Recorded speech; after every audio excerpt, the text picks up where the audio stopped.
నమస్తే, నేను ప్రశాంత్. బనకజర్ల ప్రాజెక్టు ఇప్పుడు ప్రజెంట్ పరిస్థితి ఎలా ఉంది? బనకజర్ల ప్రాజెక్టు మరి ఆగిపోయినట్లేనా తెలంగాణ కోరుకున్నట్లు? మరి బనకజర్ల ప్రాజెక్టు వల్ల ఎంత ఉపయోగాలు ఉన్నాయి ఏంటి అనే విషయాలు అయితే మాట్లాడుకుందాం. దీని గురించి అయితే మాట్లాడేందుకు ప్రస్తుతం మనతో పాటు టీడీపీ అఫీషియల్ స్పోక్స్ పర్సన్ సూర్యధర్ లత గారు ఉన్నారు. నమస్తే అండి. నమస్తే మేడం. ఏంటి మేడం అసలు బనకజర్ల ప్రాజెక్టు ఇష్యూ ఏంటి? అసలు ఈ ఇష్యూ ఎక్కడ స్టార్ట్ అయింది, ఎప్పుడు ఎండ్ అవుతుంది? ఆయన తెలంగాణ ప్రభుత్వం కోరుకున్నట్లు మరి ఇప్పుడు ఇది ఆగిపోయినట్లేనా? కేంద్రం అయితే ఇప్పటికైతే ఆపేయమని చెప్పేసి అయితే నిర్ణయించడం అయితే జరిగింది. అసలు ఏం జరుగుతుంది? ఇప్పుడు బనకజర్ల ప్రాజెక్టు మూలాన రెండు రాష్ట్రాలకి కూడా మంచి జరుగుతుంది. కానీ దీనిలో ఎక్కడంటే ఈవెన్ కేసీఆర్ గారైనా సరే ఆ టైంలో అయితే ఒప్పుకునేవాళ్ళు, ఆయన సీఎంగా ఉంటే ఒప్పుకునేవాళ్ళు. ఇప్పుడు ఎందుకంటే ఆయన తెలంగాణ సెంటిమెంట్ రెచ్చగొట్టాలి ప్రజల్లో. ఇక్కడ ఏదో ఆంధ్ర వాళ్ళ నీళ్ళు తీసుకెళ్ళిపోతున్నాడు, రేవంత్ రెడ్డి గారేమో ఇక్కడ ఒప్పేసుకుంటున్నాడు అని చెప్పి చేయాలి. సో దానికోసం ఏంటంటే రేవంత్ రెడ్డి గారికి ఇరకాటంలో పెట్టాలని చెప్పేసి ఆయన ఈ ప్లాన్ చేశాడు. వీళ్ళు ఈ పాట పాడంగానే రేవంత్ రెడ్డి గారు ఏంటంటే ఆయన స్టార్ట్ చేశాడు, సెంట్రల్ గవర్నమెంట్కి లెటర్ పెట్టడం ఇలాంటివి చేశారు. సరే, ఇప్పుడు ఒక్కటి ఏ రాష్ట్రాలైనా మిగులు వాటర్ ఏదైనా ఉంటే సముద్రంలో కలిసేదానికన్నా కూడా ప్రాజెక్టులు కట్టుకోవచ్చు కదా. అవును. సో ఇది అంటే మనం బాగుపడుతూ పక్కన వాళ్ళు కూడా బతికించాలనేదే కదా ఎక్కడైనా కూడా సిద్ధాంతం ఉంటుంది.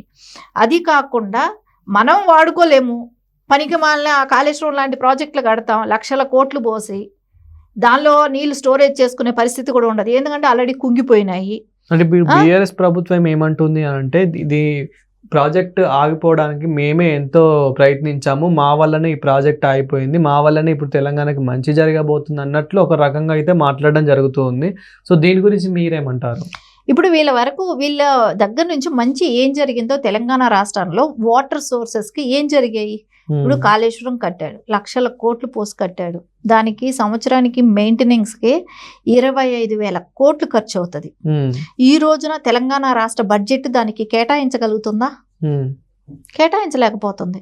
ఎందుకంటే అది ఒక తెల్లైనగా అంటారు చూసారా, దేవేంద్ర లోకం నుంచి దిగి వచ్చిన తెల్లైనగని ఎంత అపురూపంగా చూసుకోవాలని వస్తుందో దానికి ఎంత ఆ రకంగా కూడా వీళ్ళకి ఎట్లా అనిపిస్తుంది అంటే దాన్ని మెయింటెనెన్స్ చేయడం చాలా కష్టం, దానిలో వేరే కుంగిపోయి ఉంటాం. సో ఇది ఈ రకంగా ఉన్నప్పుడు తెలంగాణలో ఈవేళ రేపు జీతాలు ఇచ్చుకునే దానికే కష్టమైన పరిస్థితిలో ఉన్నప్పుడు ఇప్పుడు ఆ ప్రాజెక్ట్ని వాళ్ళు ఇచ్చేయగలుగుతారా? సో ఇప్పుడు బనకజర్ల ఎంత దూరం అయితే వెళ్తుందో అక్కడి వరకు తెలంగాణ కూడా వాటర్ వాడుకుంటుంది కదా. నువ్వు ఇంకో 2 ప్రాజెక్టులు కట్టండి, చిన్న చిన్న ప్రాజెక్టులో ఏదో ఒకటి కట్టచ్చు కదా. సో నువ్వు కట్టి నీకై మిగిలిన వాటర్ సముద్రంలోకి ఏదైతే కలుస్తుందో అదే కదా వాళ్ళు తీసుకుంటున్నారు అక్కడ. సో నిన్ను డైరెక్ట్ నువ్వు కట్టుకోకూడదనే ఆంక్షలు ఎక్కడైనా ఉన్నాయి? ఆంక్షలు ఎక్కడా లేవు కదా. మేము ఇప్పుడు బనకజర్ల ప్రాజెక్ట్ ఆగిపోయినట్టేనా, లేకపోతే ముందు ఎలా ఉండబోతుంది? లేదు, ఇప్పుడు ఆగిపోయిందని ఎక్కడా చెప్పలేదు, కానీ ఇప్పుడు ప్రస్తుతానికి ఇదే అయింది. ఓ సర్వే ఇది వస్తుంది, వాళ్ళు చూసుకొని వెళ్ళిన తర్వాత మళ్ళీ ఇచ్చేస్తారు.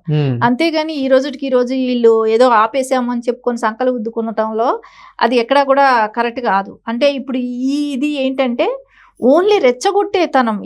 అసలు ఎక్కడికి వెళ్తున్నారో ఏం చేస్తున్నారో ఈ పార్టీలు నాకు అర్థం కావట్లే. బీఆర్ఎస్ పార్టీ ఎక్స్పెషలీ వాళ్ళు పెళ్ళిళ్ళు చేసుకోవటానికి, కాపురాలు చేయటానికి, వేరే వాళ్ళతో రిలేషన్షిప్లు పెట్టుకోవటానికో ఇంకొక దానికో బిజినెస్లకి అన్నిటికీ అన్ని రాష్ట్రాల వాళ్ళతోనూ అన్ని దేశాల వాళ్ళతోనూ ఉంటుంది, అవసరం ఉంటుంది. ఎక్స్పెషలీ బీఆర్ఎస్ పార్టీ గురించి నేను మాట్లాడుతున్నాను. వాళ్ళకి అందరితో కూడా అవకాశం ఉంటుంది. ఒకటి, ఆంధ్రప్రదేశ్ మీద ఎందుకు వీళ్ళు అంత విషం కక్కుతున్నారు? మళ్ళీ అదే ఆంధ్రప్రదేశ్ వాళ్ళతో వీళ్ళు బిజినెస్లు చేస్తారు, అక్కడ నుంచి సంబంధాలు కలుపుకుంటారు, అక్కడ ఇళ్ళకి విందులు వినోదాలకు వెళ్తారు, వాళ్ళని ఇక్కడ విందులు వినోదాలకు పిలుచుకుంటారు. అంటే వాళ్ళ వరకు వాళ్ళ పార్టీ అధికారం కోల్పోయిన తర్వాత వెంటనే స్టార్ట్ అవుతుంది తెలంగాణకి వీళ్ళు లేకపోతే, ఈ కంచుకోట వీళ్ళు ఈ 5 లేకపోతే తెలంగాణని ఏమో అయిపోతుంది అన్నట్టు సృష్టిస్తారు. అవును, తెలంగాణ ఇంకా లేదు, మా కుటుంబం లేకపోతే తెలంగాణ అనేదే లేదు అనేటట్టు మాట్లాడుతున్నారు. అలా అనుకుంటే ఎందుకు? మాగంటి గోపీనాథ్ చచ్చిపోయినప్పుడు ఆయన ఆంధ్రావుడుగా, ఆయన ఇంటి దగ్గర ఎందుకు వచ్చి ఉన్నారు? అంటే మీ ఆస్తులకి ఆయన బినామీ అనా? ఆయన చచ్చిపోయి 3-4 రోజులు అయిన తర్వాత కూడా బయట రానివ్వకుండా ఎందుకు ఉంచారు? మీ ఆస్తులకి బినామీగా పెట్టుకున్నాడుగా, అప్పుడు ఆంధ్ర వాడు పనికొచ్చాడా? అంతే కదా. ఆయన ఆంధ్ర సెటిలర్, ఇక్కడ ఆయన మీద బినామీగా ఆస్తులు ఉన్నాయి. వాళ్ళ పార్టీలో ఎమ్మెల్యేగా ఉన్నాడు. ఆయన తెలుగుదేశం నుంచి బలవంతంగా తీసుకెళ్లారు. ఆయన చనిపోయే కేటీఆర్ గారు వచ్చే వరకు కూడా ఆయన చనిపోయినా కూడా అనౌన్స్ చేయకుండా ఇన్ని తతంగాలు నడిపించారు. అప్పుడు ఆంధ్ర వాడు పనికొచ్చారా వీళ్ళకి? ఇదే తెలుసుకోవాల్సింది. తెలంగాణ ప్రజల అందరికీ కూడా చాలా వరకు వీళ్ళు మభ్య పెడతా వస్తున్నారు. మభ్య పెట్టింది అందరికి ఓపెన్ అప్ అయిపోయింది. ఇంక ఇంతకుమించి ఏమీ చేయలేరు.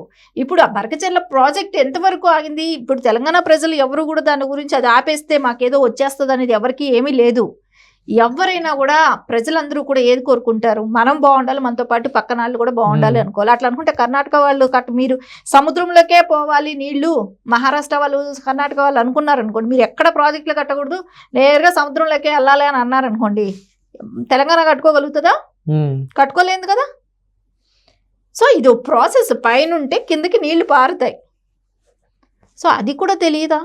అది కూడా తెలియనట్లు రెచ్చగొడతారా ప్రజల్ని? రెచ్చగొడితే రెచ్చిపోతారు అని అనుకోవటం అనేది వాళ్ళ అవివేకమే ఇది అంతా చూస్తుంటే.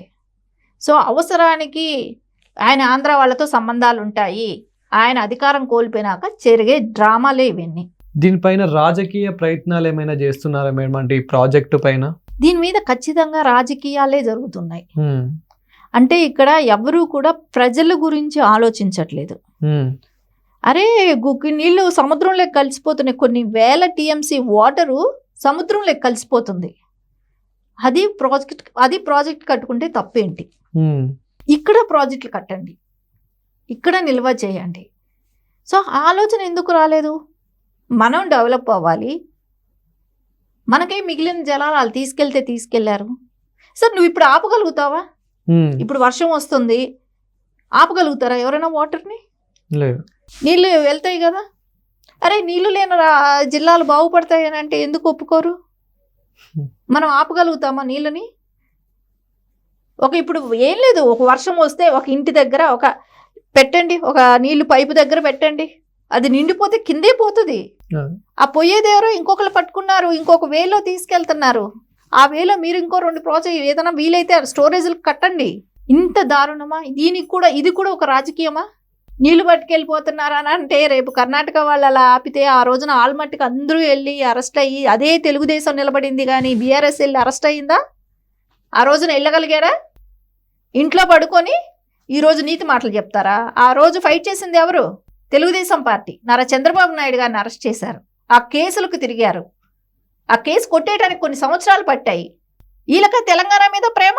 ఈ రోజున ఇలాంటి మాటలు మాట్లాడుతూ మళ్ళా తెలంగాణలో ప్రజలను రెచ్చగొట్టాలని చూస్తే మటుకు అదే ప్రజలు తిరగబడే రోజు దగ్గరలో ఉంది. బీఆర్ఎస్కి వేళ్ల మీద లెక్క పెట్టుకోవటమే వాళ్ళ రోజులు, ఆ రోజులు దగ్గర పడ్డాయి. Thank you. నమస్తే.